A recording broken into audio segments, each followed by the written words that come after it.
ઉનાળાની સિઝન આવે એટલે સ્વાભાવિક છે કે દરેક ગૃહિણીઓની અથાણા બનાવવાની સિઝન કહેવાય। એમાં પણ રાબેતા મુજબ કેરી, મરચાં, ગાજર ઉપરાંત ગુંદાનું અથાણું કેટલું સ્વાદિષ્ટ બને એ ઘણા પરિવાર જાણે જ છે। ગુંદા એક એવું ફળ છે જેને આપણે સૌ જાણીએ છીએ અને તેનું અથાણું પણ બનાવીએ છીએ। ત્યારે અંકલેશ્વર પંથકમાં ખેડૂતો ખેતરમાં પડતર જગ્યામાં હવે ગુંદાના છોડ વાવી રહ્યા છે। અંકલેશ્વરના દીવી ગામના ખેડૂત રાહુલ વામજાએ 4 વર્ષ અગાઉ ખેતરના શેડા ઉપર ગુંદાના બીજનું વાવેતર કર્યું હતું અને આજે તેનું ફળ મેળવી રહ્યા છે। ખેડૂત રાહુલ વામજાએ આજથી 4 વર્ષ પહેલાં અથાણા માટે ખાસ વપરાતા ગુંદાના બીજ વાવ્યા હતા, જેનું પરિણામ હવે આજે તેમને મળી રહ્યું છે। તેઓ ખેતરના શેડા ઉપર ફક્ત 4 જ ઝાડ વાવ્યા હતા અને ગુંદાના ઝાડને કોઈ માવજતની જરૂર હોતી નથી કે કોઈ ખાતર કે પાણીની પણ જરૂર નથી હોતી અને એની જ રીતે જ ફૂલે અને ફાલે છે। એની પાછળ કોઈ ખર્ચો હોતો નથી।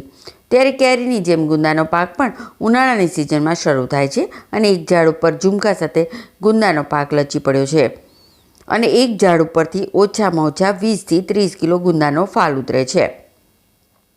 ત્યારે ખેડૂત રાહુલ વામજાએ કોઈ પણ માવજત અને ખર્ચ વગર તૈયાર થયેલા ગુંદાનો અંકલેશ્વરને માર્કેટમાં 20 કિલોના ₹1200થી 1300નો ભાવ મળી રહ્યો છે।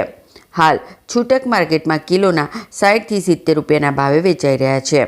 ત્યારે ખેડૂત રાહુલ વામજા માટે ગુંદાનો પાક ફાયદાકારક રહ્યો છે। ગુંદાનું સ્વાદિષ્ટ અથાણું તો કેવું હોય ગૃહિણીને ખબર જ છે। જે રીતે બનતું હોય ત્યાર પછી એવા પરિવારમાં પણ તેનો ખ્યાલ આવે કે ખરેખર ગુંદા સ્વાસ્થ્ય માટે પણ અને સ્વાદ માટે પણ સર્વોત્તમ છે। મારું નામ રાહુલ વામજા છે। હું દીવી ગામનો ખેડૂત છું અને મેં મારી જમીનની અંદર 4-5 વર્ષ પહેલાં ગુંદાના 3-4 છોડ રોપ્યા હતા। તે અત્યારે વટવૃક્ષ જેવા બની ગયા છે, તમે જુઓ છો।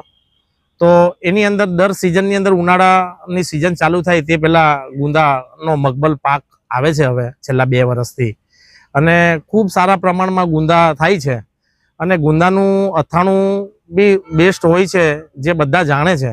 અને ગુંદા ખાવાના ફાયદા ઘણા બધા હોય છે। એક કફનાશક હોય છે અને એના માટે ઘણા એના ફાયદાઓ હોય છે, જાણે કે બોડી માટે બી ગુંદો ખાવ તો ઘણું સારું હોય છે। એટલે ગુંદાના અથાણા વર્ષોથી પરંપરા આપણી ચાલતી આવેલી છે કે ગુંદાના આપણે મોટા ગુંદાના અથાણા બનાવીએ છીએ અને એ આપણા બાપ દાદાઓ દાદીમાં બધા બનાવતા હતા ગુંદાના અથાણા અને આપણે એ આરોગતા હતા અને એના ઘણા ફાયદાઓ હોય છે અને ઘણા ફાયદા બી થાય છે। આ ગુંદાનું ઝાડ છે, આની અંદર મોટા ગુંદા થાય છે અને આ ગુંદા માર્કેટની અંદર એપ્રોક્સલી 60, 70, 80 રૂપિયા લગી સારા ગુંદા કિલોના ભાવે વેચાય છે અને આપણે ત્યાંથી ઘણા લોકો ગુંદા લઈ પણ જાય છે અને એમનું અથાણું બનાવીને ખાય છે। એટલે ગુંદા ખરેખર બહુ સારું એક ફળ કહેવાય કે તમે એને ખાઈ શકો। તમે જે આની અંદર કોઈ માવજત કરવાની હોય છે કે કાળજી લેવાની ઉછેરવા માટે? ગુંદાના ઝાડમાં કોઈ માવજત હોતી જ નથી। તમે ખાલી એને રોપી દો અને અમુક ટાઈમે પાણી મળી જાય, બહુ થઈ ગયું। ગુંદાની કોઈ માવજત હોતી નથી, ના દવા ના કશું છાંટવાનું હોતું નથી અને એ તો કુદરતી રીતે જ ઉગે છે।